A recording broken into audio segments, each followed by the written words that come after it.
Hello. Hello. Oh man, it's coming out now. Hello. Hello. Hi. Hello. Apostrophe, comma, STWXWYZ. This is Wild Thoughts with your host, the Big Bang. And today, guys, today is a good motherfucking day. Yes, it is. It is July 1st. And you know what that means. July 1st is coming around the corner. And then we have July 4th. That's going to be massive. Fireworks down here in the city of Sanford, where I live, Sanford, Florida. There's going to be a spangled Spanford. That's what they call it. I've never been to it. You got to remember, this is my first time being down here in Florida for 4th of July. They're going to have a spangled Spanford. Apparently, it's going to be this massive motherfucking thing where people are lighting off fireworks off the middle of the Lake Monroe they have down here. It's going to be a fucking spectacle for everyone to see. It's going to be great, and I am excited to go check that shit out. Oh, yep. And also, I know, guys, I haven't been getting back to you most recently on your emails, but that's all right. I'm going to get to it eventually. I'm not really a person that goes through the emails that much. I have like over 2,000.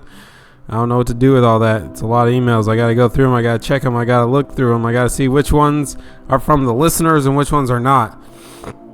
And it's a lot of work. Maybe I should just keep up with it. But, you know, sometimes I don't feel like fucking doing that. And when I don't feel like doing that, I just don't do it. Because that's how it is sometimes. But, as you guys know, it is July 1st. And what do we do normally on the 1st? Yes, that's right. Yep, you guys know. First. The 1st is a day for a massive movement. And today we are going to be going over Massive Movement Part 7. That's right. I got it right here. Ready to go for your little bitch ass. We're going to jump down onto this beautiful writing here on the Massive Movement Part 7. And then after we do that, before we do that, we are going to go over the 6 basic fears of human. Once again, we're going to go over the 6 basic fears of humans. The reason I want to go over the 6 basic fears, as I sip on this beautiful Heineken today, we're going to get a little drunk and we're going to try out this new shit. We're going to go over the complete 6 fears that are most basic for humans, and then after that we're gonna do some more shit. Okay, so let's go over this little poem I have written for all the great listeners today. This poem, we're gonna start around 4 minutes. I wrote it today when I was just chilling, and I really liked it, mostly because I was out traveling on a dirt road this weekend. And, you know, my truck got all muddy, and I just thought, wow, look how beautiful all this mud is, how beautiful all this dirt is. And then, when it was time to, you know, wash the truck off after going through all those mud holes, I was told I couldn't wash my truck anymore in my front yard because apparently my water bill was too high. Whatever. Some people are just so small-minded, guys. I don't know what to tell you. I mean, today is a great day, but there's a lot of people in this world that have small minds. They take you for granted. They don't like you as much as they should. I don't know. They're jealous of you. I don't know. They're envious. They're nocturnally in a search for themselves, and they think they can find it through getting angry at you. But that's not how you find somebody.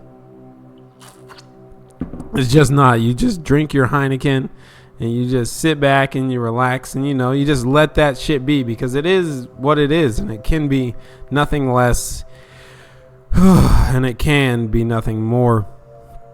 But when it does become more, it is because you allowed yourself to feel one of the human basic fears, which is the fear of let me think of that shit. I know it right off the top of my head, actually. The fear of criticism. Yes.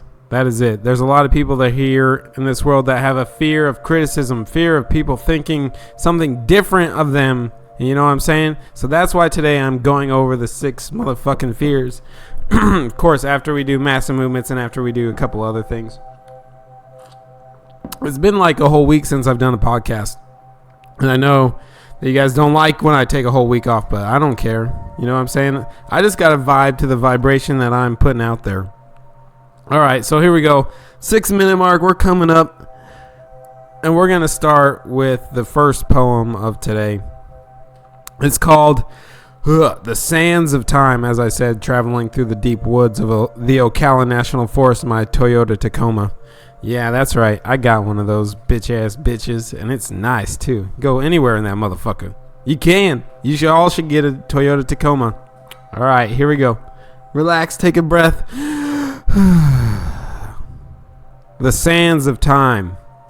If we travel, if we search, if we find, if we conquer, then the if is no. Do we travel? Do we search? Do we find? Do we conquer? Traveling the sands of time, water rushed, wind whipped, constant pressure and time. Our bones are smashed, and the sands of time continues. Whew. Yep, that's right, guys. That's that little poem there for you. Maybe I'll do it one more time just because I thought it was so fucking great that we're going to go over it one more time. We're going to push this shit to the limit. We're going to do this one more time, all right? Here we go. The sands of time. If we travel, if we search, if we find, if we conquer, then the if is no. Do we travel? Do we search? Do we find? Do we conquer? Traveling the sands of time, water rushed, wind whipped, constant pressure and time. Our bones are smashed, and the sands of time continues. Big bang. Whew. So, there you go. That's a little fucking poem I wrote. And I'm telling you, anybody that has any type of thoughts or anything like that, you should write your shit down. You never know what can be good and what cannot be good. Not all of your thoughts are going to be great, but also not all of your thoughts are going to be terrible either. So just remember that you got to continue to believe that you can do it. You got to believe in yourself. Even if everybody tells you it's a dumb idea, if everyone tells you you're not making enough money, if everyone says you need to do something else, trust me, fuck those guys. You need to do what you need to do. Because in this small time of life, this small time of a journey, the small time of do we search, you will find if you do, but you will never find if it. You know, you just got to be happy. You just got to be happy with what you have, and you can't argue about dumb, minute shit about 10 cents of water. You can't be arguing about 10 cents of water. You can't be arguing about $1,000 worth of water or even $1 million worth of motherfucking water. Why? Because it's a waste of energy. It's a waste of your short, precious time here. You shouldn't be arguing about shit like that. Oh, yeah, and this Heineken is tasting real good. I haven't drinking a beer in a really motherfucking long time, but I was like, fuck it, today I'm drinking a beer. And you know what? I think I'm going to do it more. I like drinking a beer and going on to this podcast at the same time. It makes my life easier. It makes the words flow out a lot simpler than normally when I have to push the words out, force the words out, make the words come to my cerebellum, is that the word? And then project out my vocal cords and then into this little beautiful blue microphone, and then it records through the iPad, and then the iPad picks all that shit up, and it makes all those little zeros and vibrations into sounds that people can hear across the world in minutes. I'm telling you, life is easy, life is good. How can it not be anything other than that? Now, before we get into Massive Movement 7, before we get into the greatness that is, how you would say, the 6 basic fears, I want to get into some great affirmations that, you know, the listeners have listened and have righted. Why do I want to say? I say ride with an R when I want to say ride with a W. When they write into the show, and you know, this is a bunch of listeners here that have who wrote in some great affirmations. I took the best affirmations from the top 1,000 that I liked, and I'm going to present them today worldwide right here on Wild Thoughts with your host, The Big Bang. As I drink this motherfucking Heineken and I roll an orange around in my hand. I need to get a motherfucking video camera because you guys would see what I do with my hands. I mean, I just chill when I do this podcast. Most of the time I have water, but today I got beer because fuck it, you know, you get one life to live. You shouldn't unindulge yourself of everything that is possible in this world, everything that can be done. You know what I'm saying? You can't tell yourself nothing can be done because, you know, when you drink 5% alcohol volume, when you don't drink very much alcohol, it's pretty great. So, let's get into this great little monetization of words and monetization of value that we put onto our words and onto ourselves. And let's jump into our affirmations of motherfucking July 1st. I like July 1st, so yeah, let's get into our affirmations for July 1st. Here we go. First one is, I am thankful for burping. I am a great driver. I am aware of my surroundings. I am grateful for my thoughts. I am continually thankful. I am in love with myself. I am the force of myself. I am in position to take opportunities when they are available to me. I am a great reader and listener. I continually using my brain for thoughts. I am a great motivational speaker. I am easily available to gather information. I am capable of having a memorizing voice. I am the life I want. I am a master of my memory. I am living my best time. All right. Now, all those little affirmations that I had just gathered onto you just barely were written into the show. And if you want to write into the show, you're more than welcome to. All right. If you want to write into the show, you can write in at reflife32@gmail.com. Once again, that is reflife32@gmail.com. Ugh. Yeah. Now, most of you might be going, don't you? At a couple episodes, you said that you had to pay for it. Well, you know what? Fuck that. Who am I to say you have to pay for anything in this world? If you don't have enough money, but you want to write into the show, and you're like, man, I have a great idea, but shit, I don't got $7.52. Well, you know what? Fucking write into the show anyways, and I'll take it. I mean, I'll take it. And I'll accept it. And I'll email you saying, hey, your podcast or your not your podcast, not your knowledge drip, but what you sent into me is going to be on today's knowledge drip. For example, like Sarah got one, and Ashley, and Tim.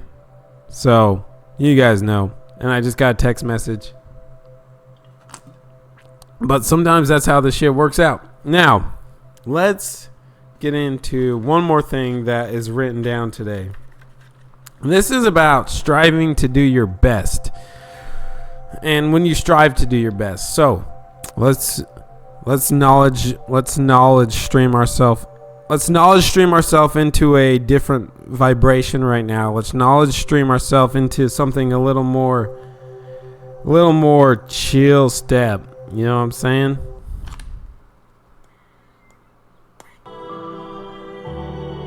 All right. We changed the vibration. I took a pause. You guys probably didn't know that. I took a quick little pause because I wanted to change the vibration of a higher vibration of where we're going today, a higher vibration of drunkenness, a higher vibration of life and death and despair. A life where everybody thinks they're gonna be fucking great at whatever they fucking do. They think everything's gonna work out perfectly. Nobody knows shit. Nobody knows if it's gonna work out.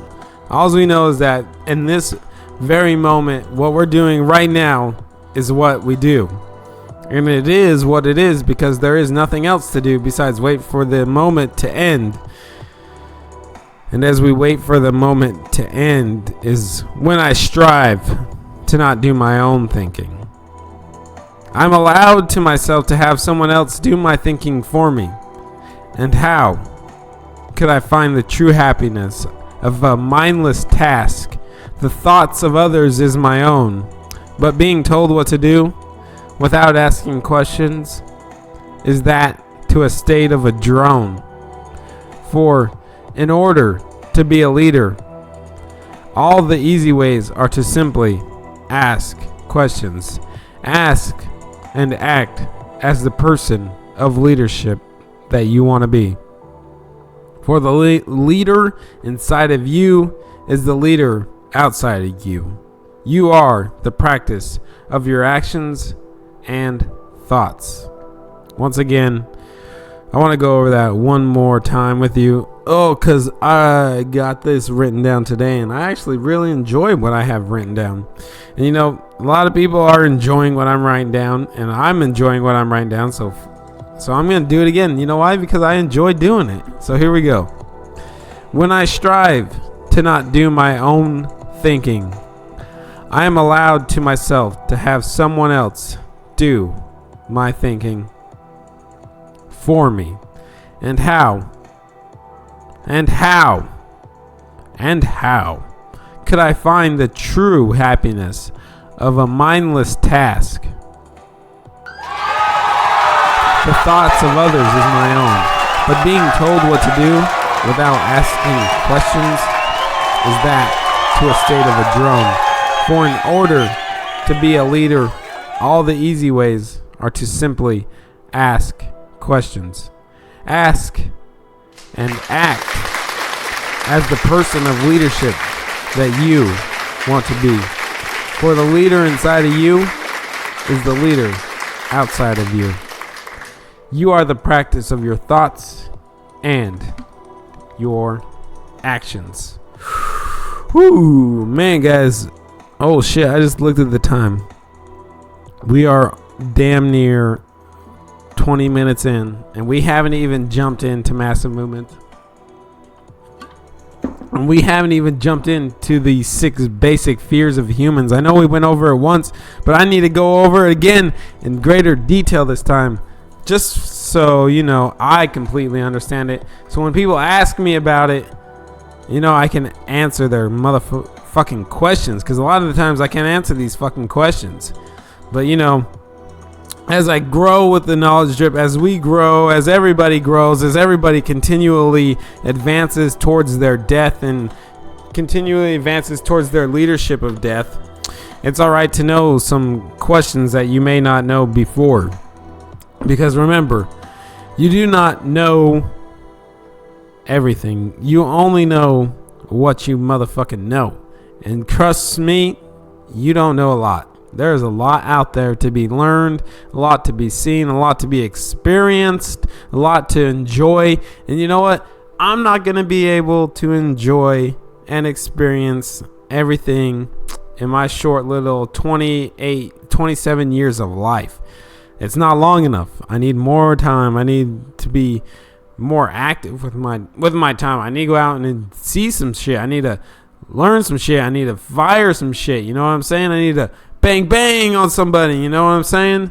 Like, who knows what's going to happen in this crazy world of ours where everything comes to an eventually end. And when that end comes, you're going to be thinking and arguing with yourself about all those dumb and unimportant conversations you had about minimal tasks, such as who wore the best dress, who won the Bachelorette, what color was the car you had when you were 19. All this trivial bullshit that doesn't really even come to a meaning or any type of end. But you know, most people love to hear that shit. They love to remember the past. They love to think in the past, and they don't like to think in the future. Well, let me rephrase that. They love to think in the future, and they love to think in the past. And we love as human becomings to ponder our past and ponder our future. And you know, we go back and we just make ourselves angry at little things that we should have done 20 years ago, 15 years ago, 10 minutes ago, 12 seconds ago.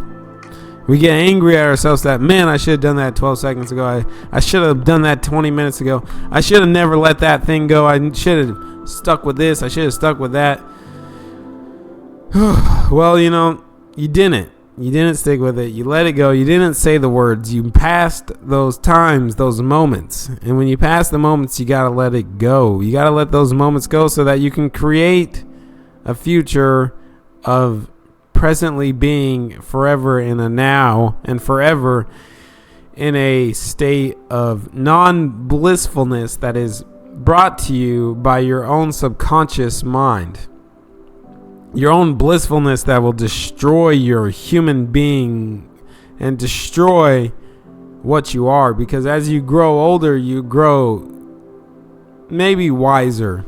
Maybe. I don't know about that one. Because when I was 18, 16, 17, I had it all figured out. It was going to be so easy. Everything was going to be easy. I was going to be a millionaire by the time I was 21. But no. As you grow older, you realize you don't know what the fuck you're doing. And that's just how life works. Nobody knows what they're fucking doing. We're just out here being what it is. And it is what it is because nothing else can be that, but it is. And, you know, we just go through it and you just got to think to yourself, wow, I'm really living in a world that makes my life motherfucking easy. I can do what I need to do. I can do what I want to do. I can live the life I want to live. I can destroy and I can create. I can destroy and I can create, which is one of the greatest feelings in the world when you can create something out of nothing. You can create vibrations and patterns of your life that will forever enclose yourself in the being of time. And, you know, right now I'm just going straight from my brain. Right now, straight from my brain to my tongue into the microphone. And that's, like, pretty fucking dope, even though I just said like. I know I try to stay away from that word like. I really do. Especially when I'm doing the knowledge drip. But, alright guys, we are 24 minutes in. We're just getting started today. We're going to go probably a whole 40 minutes today. This is going to be fucking dope. So, around 25 minutes, we're going to start our 6 basic fears as human becoming. So we're going to figure out how to get over them.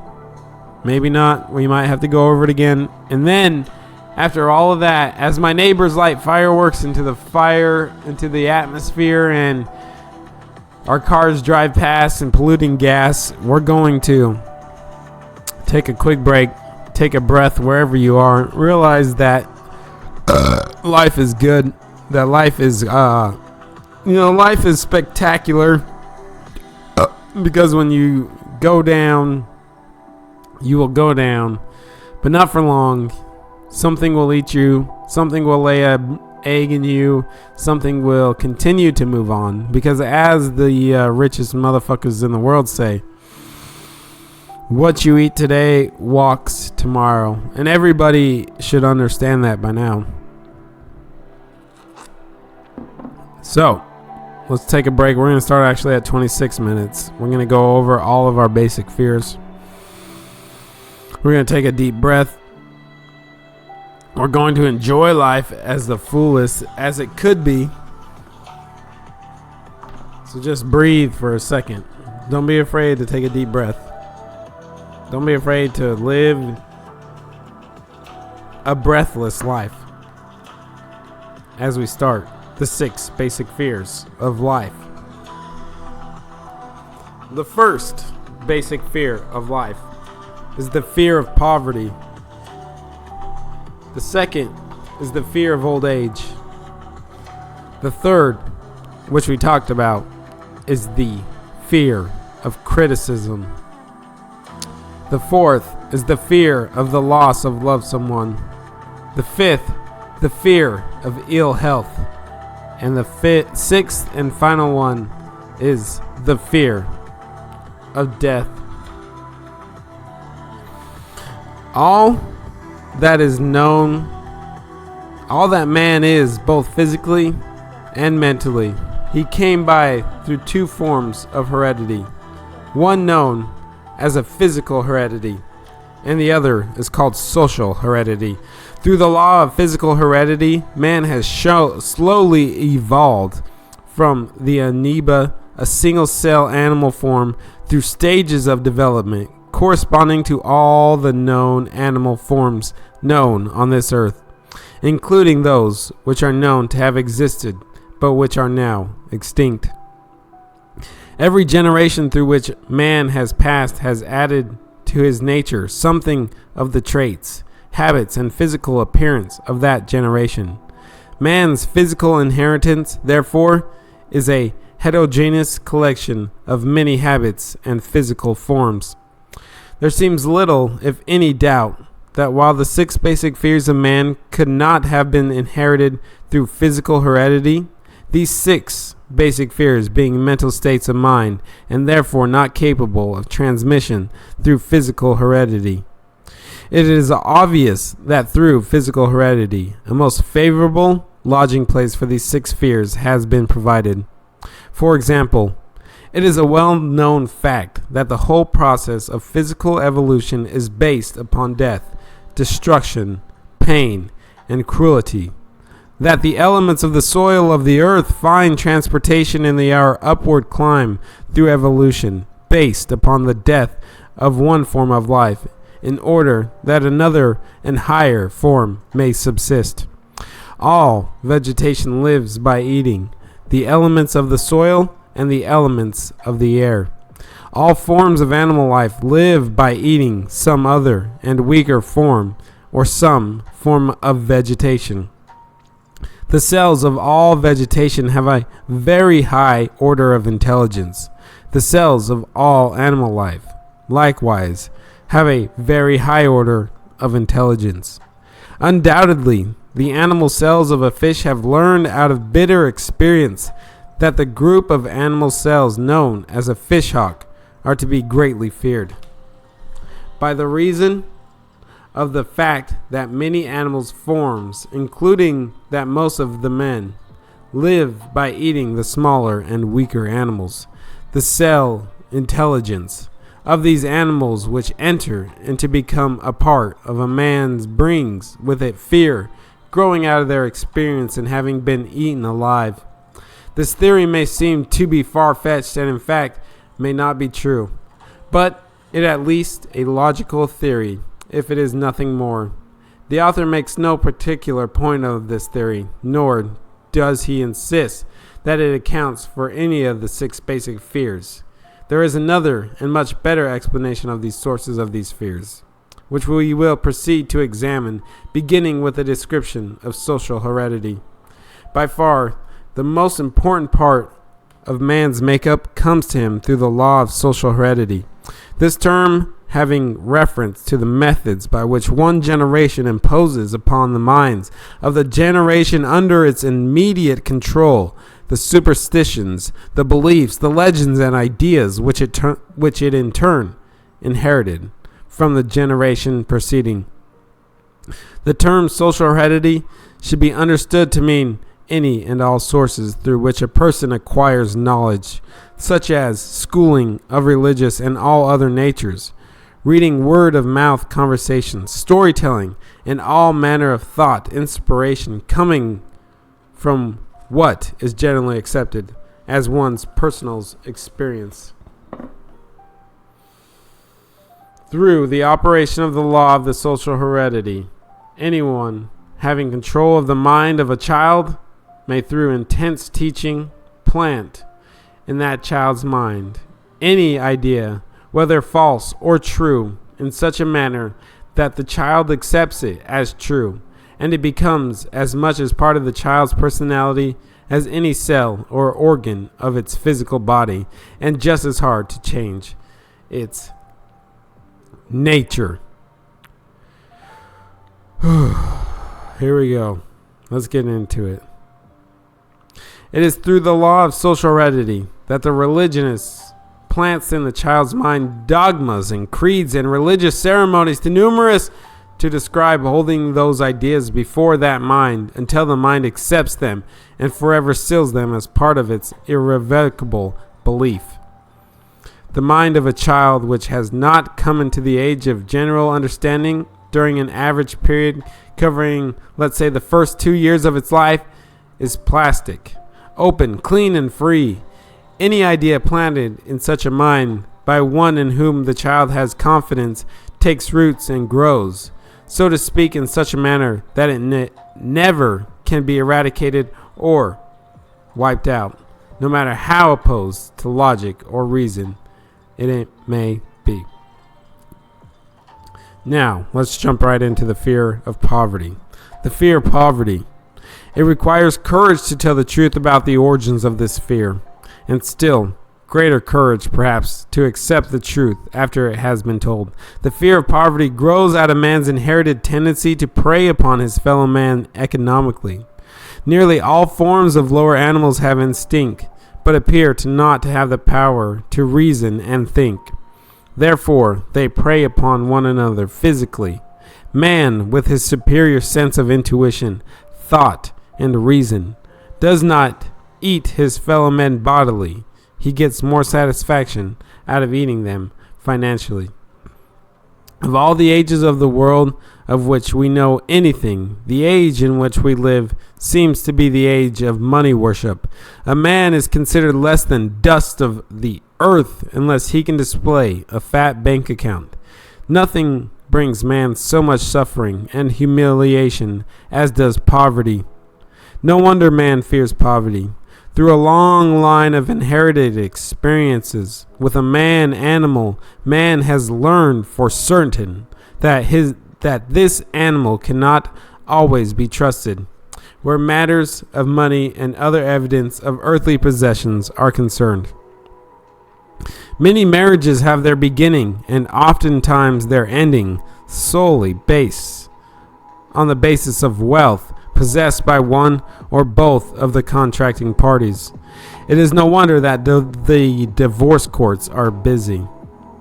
Society could quite probably be spelled society with a money sign society, because it is inseparable, associated with the dollar mark. So eager is man to possess wealth that he will acquire it in whatever manner he can, through legal methods if possible, through other methods if necessary. The fear of poverty is a terrible thing. A man may commit murder, engage in robbery, rape, and all other manners of violation of the rights of the others, and still regain a high station in the minds of his fellow men. providing always that he does not lose his wealth. Poverty, therefore, is a crime, an unforgivable sin, as it were. No wonder man fears it. Every statute book in the world bears evidence that the fear of poverty is one of the 6 basic fears of mankind. For in every such book of laws may be found various and sundry laws intended to protect the weak from the strong, to spend time trying to prove either that the fear of poverty is one of man's inherited fears, or that this fear has its origins in man's nature. To cheat his fellow man would be similar to trying to prove that 3 times 2 are 6.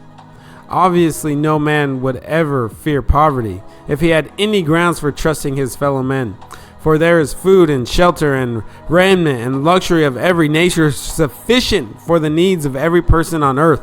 And all these blessings would be enjoyable by every person, except for the swinish habit that man has of trying to push all other swine out of the trough, even after he has all and more than he needs. The second of the 6 basic fears, which man is bound, is the fear of old age.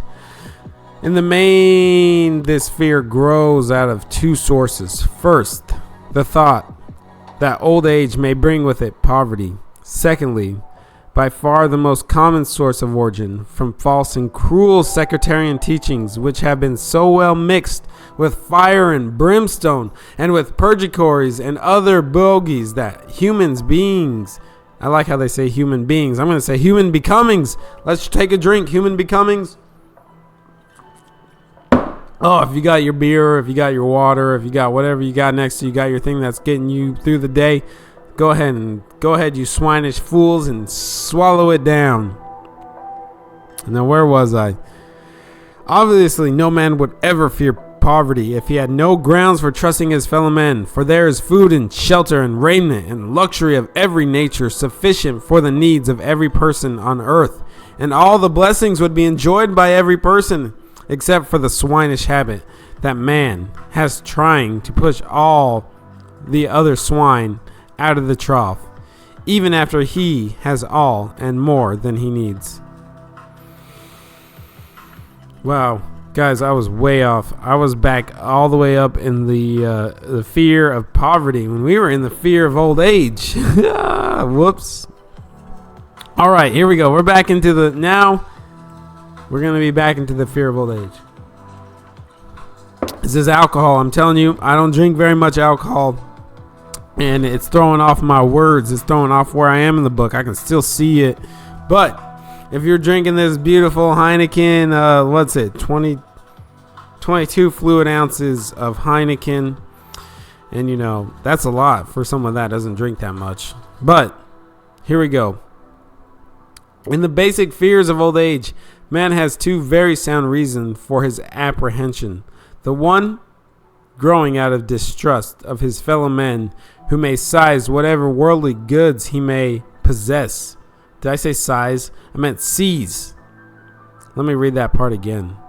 In the basic fear of old age, man who has 2 very sound reasons for his apprehension. The one growing out of the distrust of his fellow men, who may seize whatever worldly good he may possess.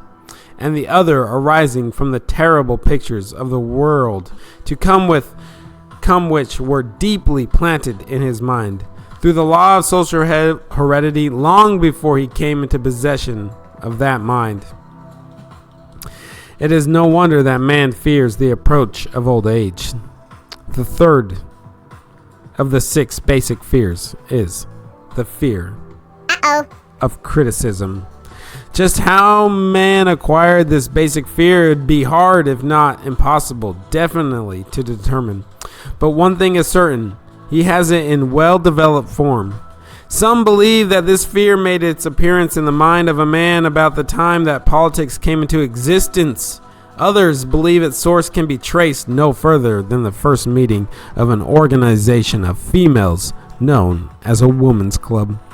Still, another school of humorous charges of the origin to the contents of the Holy Bible, whose pages abound with some very vitriolic and violent forms of criticism.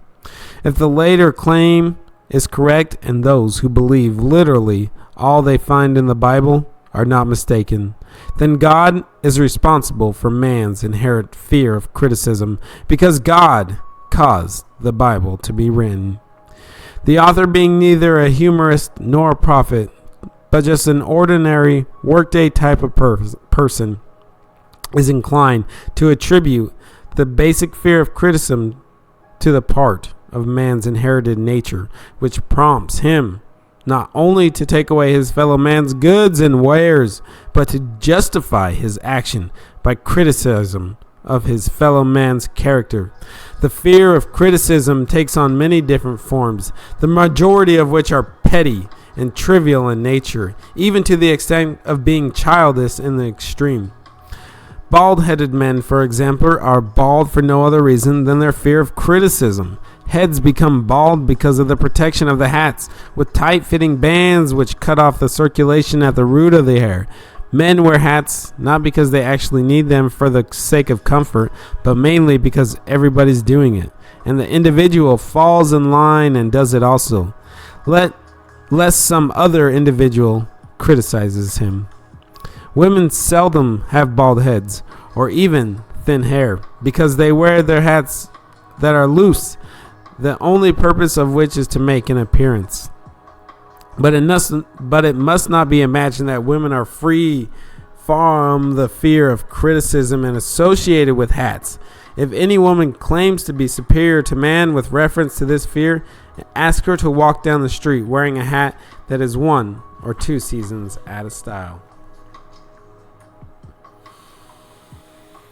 Man, the fear of criticism is a long one, so let's keep on doing it.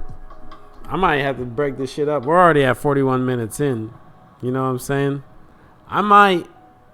Let's take a quick break real fast. Most of the time, I don't like to go this far. So, I know I said I was going to we were going to go over the 4 basic fears of... the 6 basic fears of a human becoming. But today, let's see, how much time are we in? We're already 42 minutes in. I've been talking for a long motherfucking time.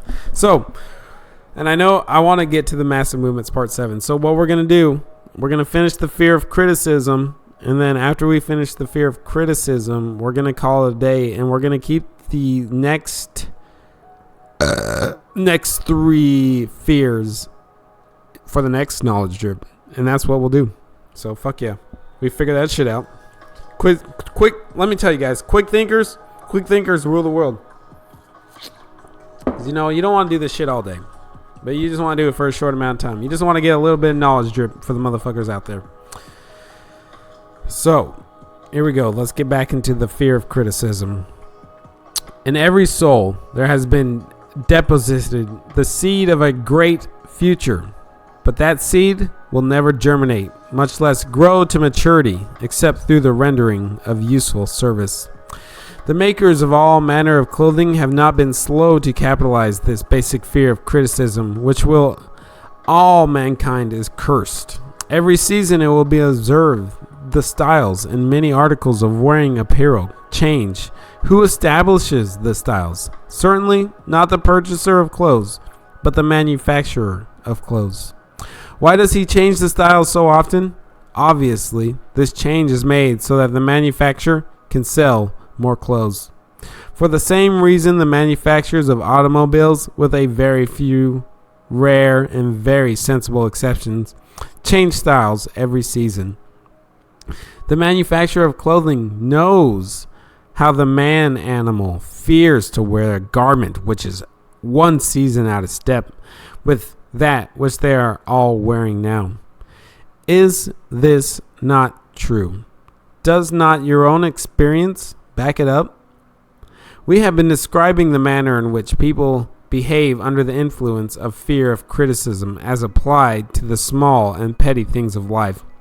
Let us now examine human behavior under this fear when it affects people in connection with the more important matters connected with human intercourse. Take, for example, practically any person who has reached the age of mental maturity from 35 to 45 years of age. As a general average, and if you could read his or her mind, you would find that in that mind a very decided disbelief and rebellious against most of the fables taught by the majority of the religionists. The powerful and mighty fear is the fear of criticism. The time was, and not so very long ago, that when the word infidel meant to ruin whosoever it was applied to is seen. Therefore, that man's fear of criticism is not without ample cause for its existence. So, let's go over real quick the first three. Let's go over.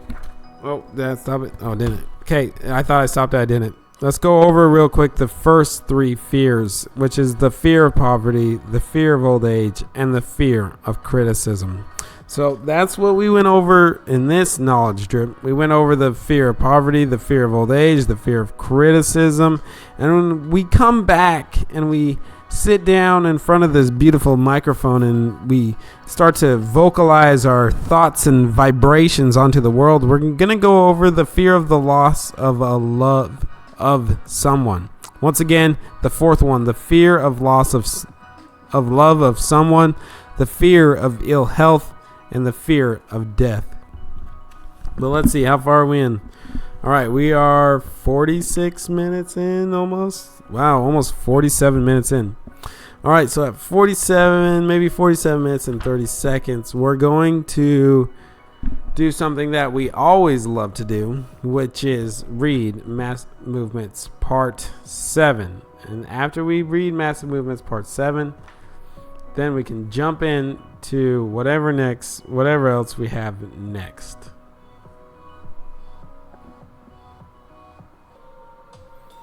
Changed up the beat again. I want a new start. I want a different thing. I want a good new thing. Because guys, it's time. It's time to jump in to Massive Movement Part 7, what everybody has been waiting for I don't even know how long, a month? How long have you guys been waiting?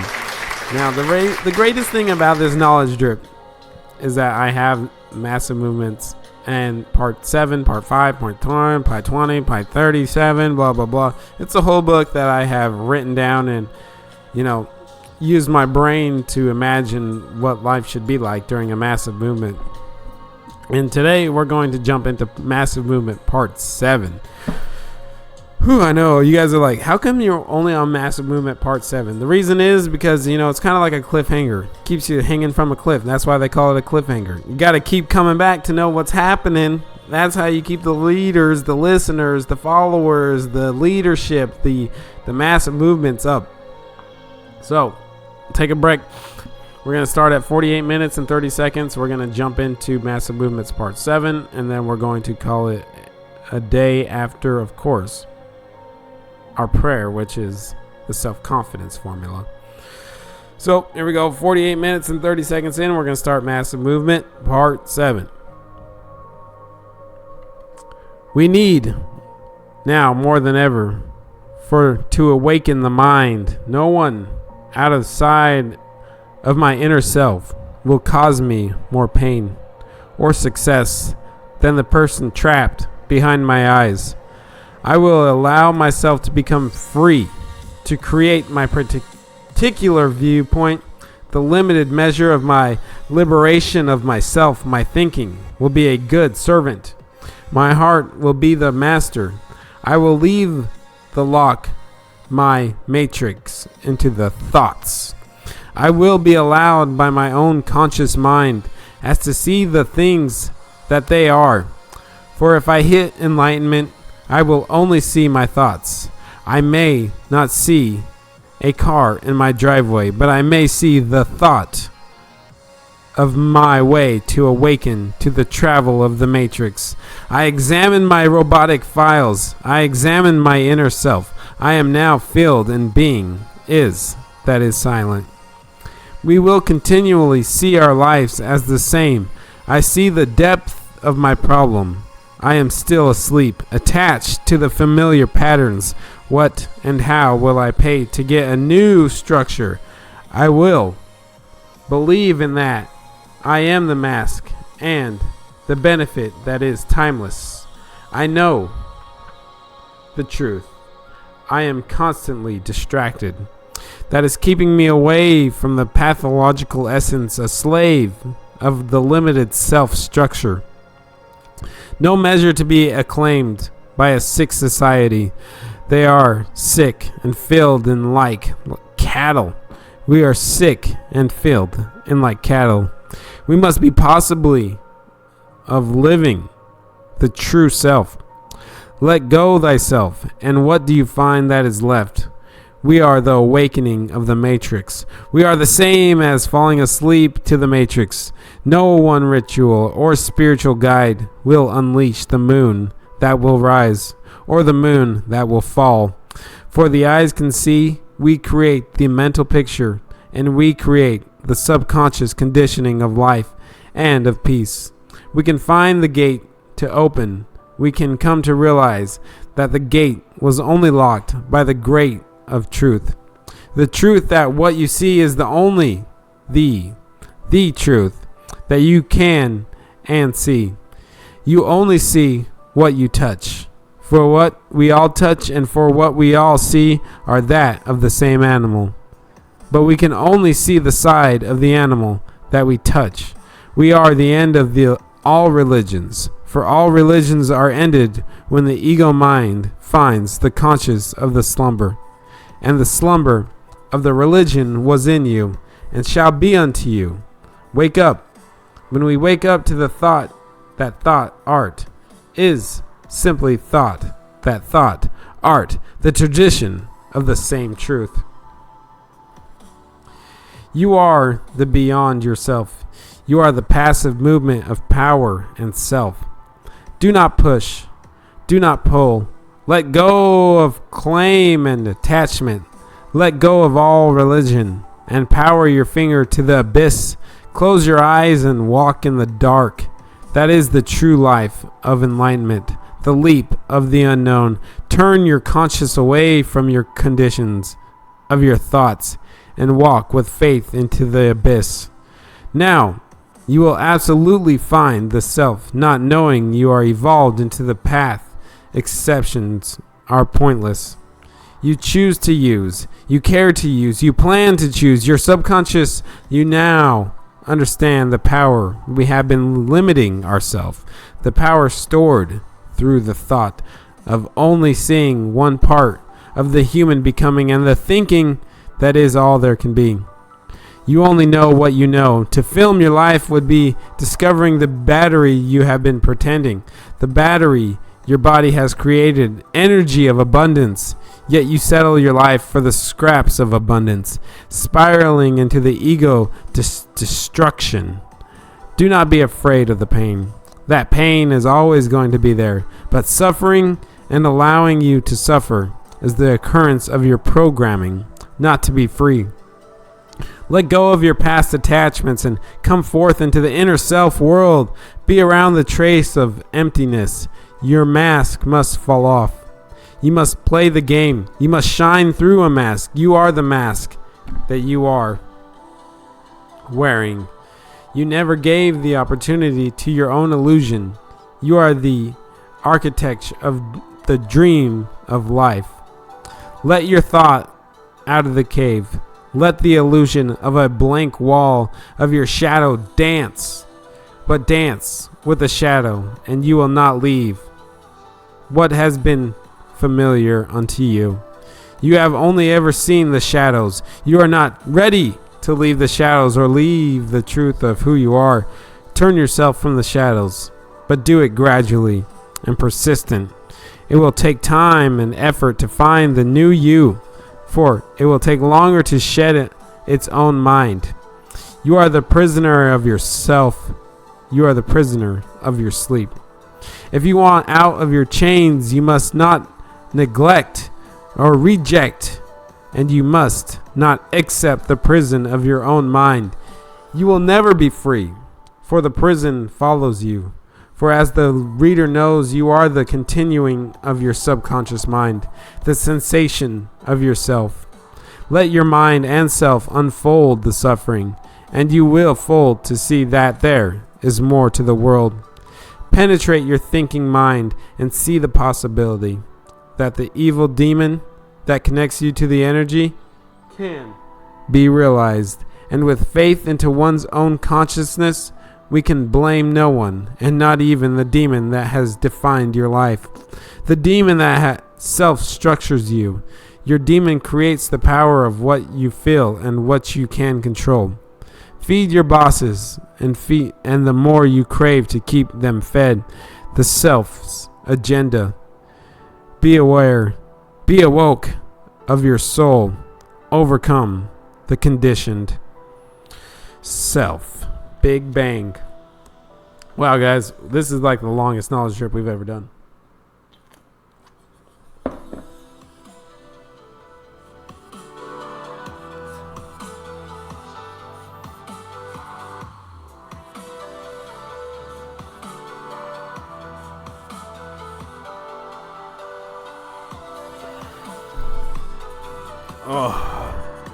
You guys ready? We just did fucking Massive Movements Part 7. That was fucking dope. Now, you guys can go back and listen to that as many times as you want. But for right now, I am ready. I am prepared. I have it memorized. Let's get it going. 56 minutes and 45 seconds. We are going to do our self-confidence formula. Then we're going to press end on the podcast and call it a good day. Thanks for chilling for this whole hour. Here we go. I know that I have the ability to achieve the object of my definite purpose. Therefore, I demand of myself persistent, aggressive, and continuous actions towards its attainment. I realize that the dominating thoughts of my mind will eventually reproduce themselves in outward bodily action and gradually transform themselves into physical reality. Therefore, I will concentrate my mind for 30 minutes daily upon the task of thinking of the person I intend to be by creating a mental picture of this person and then transforming that picture into reality through practical service. I know that through the principle of autosuggestion, any desire that I persistently hold in my mind will eventually seek expression through some practical means of realizing it. Therefore, I shall devote 10 minutes daily to demanding of myself the development of the factors named in the 16 lessons of this reading course on the law of success. I have clearly mapped out and written down a description of my definite purpose in life. For the coming 5 years, I have set a price on my services for each of those 5 years, a price that I intend to earn and receive through strict application of the principle of efficient, satisfactory service, which I will render in advance. I fully realize that no wealth or position can long endure unless built upon truth and justice. Therefore, I will engage in no transaction which does not benefit all whom it affects. I will succeed by attracting to me the forces I wish to use and the cooperation of other people. I will induce others to serve me because I will first serve them. I will eliminate hatred, envy, jealousy, selfishness, and cynicism by developing a love for all humanity, because I know that a negative attitude towards others can never bring me success. I will cause others to believe in me because I will believe in them and in myself. I will sign my name to this formula, commit it to memory, and repeat it aloud once a day with full faith that it will gradually influence my entire life, so that I will become a successful and happy worker in my chosen field of endeavor. Signed, The Big Bang. Alright guys, wow, we almost made it a whole hour. I'm not going to let it go a whole hour. So, thank you for keeping tuned in. Hopefully you made it all the way to the end. If you did, congratulations. You can go ahead and write into the show. If you want to write into the show, go to the beginning of the episode and I tell you how to write in about the 10-minute mark. Until then, take it easy, keep it simple, live your life, drink your Heineken. Don't be afraid to do what you got to do to live, man. It's your life. Take it easy. This has been Wild Thoughts with your host, the Big Bang